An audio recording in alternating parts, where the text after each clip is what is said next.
The United States Navy Memorial on Pennsylvania Avenue NW between 7th Street Northwest and 9th Street Northwest in Washington, D.C. honors those who have served or are currently serving in the Navy, Marine Corps, Coast Guard, and the Merchant Marine. The National Park Service, through its National Mall and Memorial Parks Administrative Unit, provides technical and maintenance assistance to the Foundation. The memorial is adjacent to the Archives Station and the National Archives Building.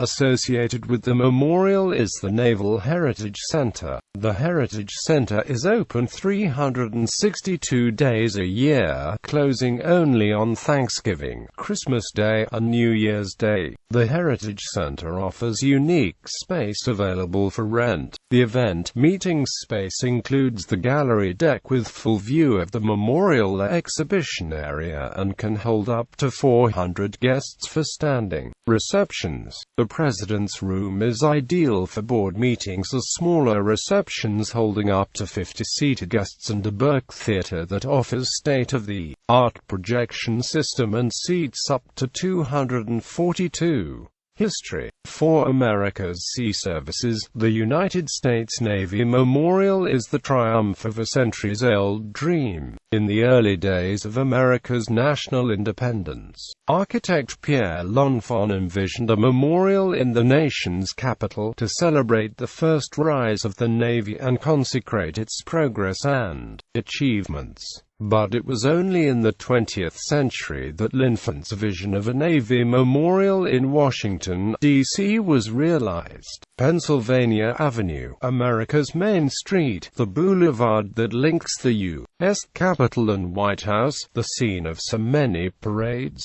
pageants, and national memories, was chosen to be the location. After President John F. Kennedy, himself a Navy war hero, inspired the redevelopment of Pennsylvania Avenue, another Navy war hero, Admiral Arleigh Burke, proclaimed in 1977 that "We have talked long enough about a Navy memorial and it's time we did something about it." In the spring of 1977, Burke, World War II war hero and former three-term Chief of Naval Operations, started to recruit a group to form the private, non-profit U.S. Navy Memorial Foundation. The following year, the foundation, led by Rear Admiral William Thompson, USN, started to work on the 5 steps necessary in the building of a memorial in Washington, enabling legislation, design, site selection, fundraising, and construction and maintenance. Congress authorized the memorial in 1980, with the stipulation that funding comes solely from private contributions. In March 1980, President Jimmy Carter signed Public Law 96-199, which authorized the memorial as a part of a larger Department of the Interior bill. Although a number of sites in Washington, D.C., were possible, the foundation teamed up with the Pennsylvania Avenue Development Corporation to use Market Square as the site for the memorial. The foundation and the corporation jointly selected Conklin Ross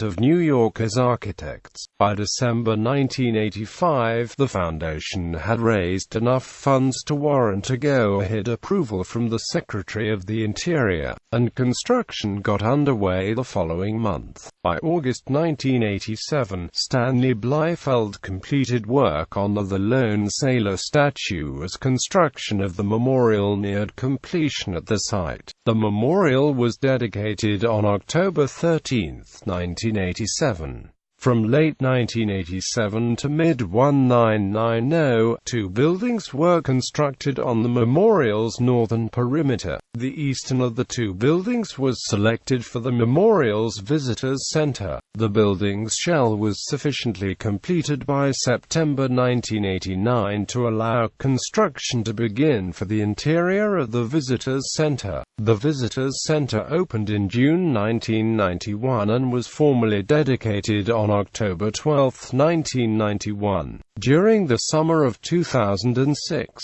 the water in the fountains of the Navy Memorial was colored blue due to the presence of chemicals added to the water to fight algae growth. According to a spokesperson for the memorial, the algae has been surprisingly difficult to remove, and that they figured it was better to have blue water than to have an algae-encrusted memorial. The blue water was gone by the end of the summer. The United States Navy Memorial is home to the Memorial Plaza, which features Stanley Blyfield's famous statue, The Lone Sailor. The Lone Sailor, a tribute to all personnel of the sea services, overlooks the Granite Sea, an exact replication of the world's oceans. Surrounding the Granite Sea are two fountain pools, honoring the personnel of the American Navy and the other navies of the world. The southern hemisphere of the Granite Sea is surrounded by 26 bronze high-reliefs commemorating events,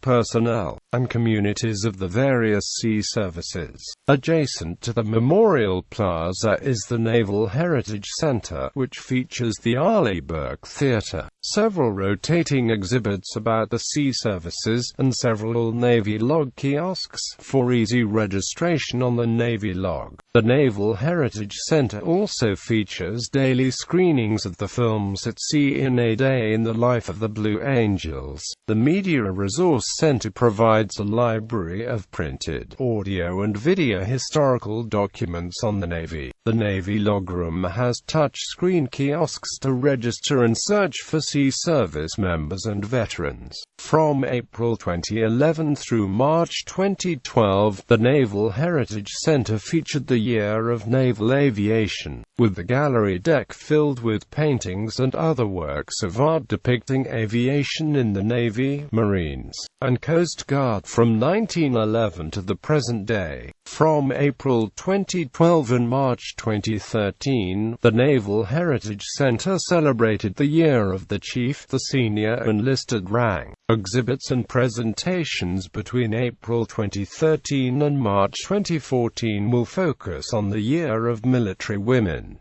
Memorial quotes. On an outdoor wall at the Naval Memorial are engraved noteworthy sayings from the history of the U.S. Navy, and who said them, among which are, "I have not yet begun to fight." Captain John Paul Jones 1779. "Don't give up the ship." Captain James Lawrence 1813. "We have met the enemy and they are ours." Commodore Oliver Hazard Perry 1813. "Damn the torpedoes, full steam ahead." Admiral David Farragut 1864. "You may fire when you are ready, Gridley." Commodore George Dewey 1898. "Speak softly and carry a big stick."